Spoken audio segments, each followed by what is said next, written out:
مساء الخير. واش كان شي غش في الماتش ديال المغرب فرنسا؟ اجي نشوفوا الحكم النهائي، نحطوا فرضيه ونقيموا الفرضيه.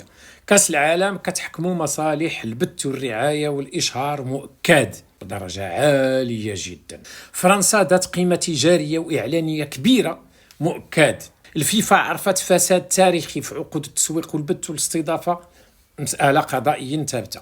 أسواق المراهنات تقدر تشكل خطر على النزاهة المباريات، مثبت علميا ومؤسساتيا. المغرب اختار خطة شديدة التحفظ غير ناجحة، مرجح جدا وفق التشكيلة والأرقام اللي خرج بها وهبي باش نلعبوا مع فرنسا. اختيارات وهبي ساهمت مباشرة في الهزيمة، مرجح بدرجة عالية. فرنسا كانت أفضل فنيا وتكتيكيا في المباراة، مدعوم بقوة بالوقائع والإحصائيات.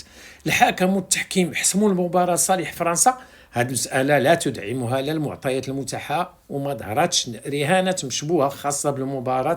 لا يوجد أي دليل علني حتى الآن. الفيفا بغات إقصاء المغرب لرفع مردود النهائي، فرضية غير مثبتة.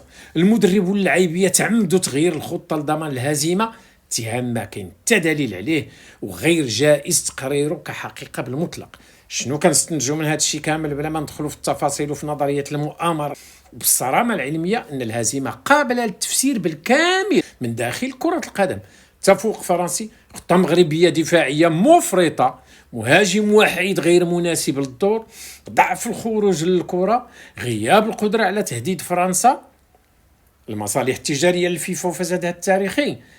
ما كتعطيناش الحق اننا نشكوا منهجيا ونطالبوا بالشفافيه.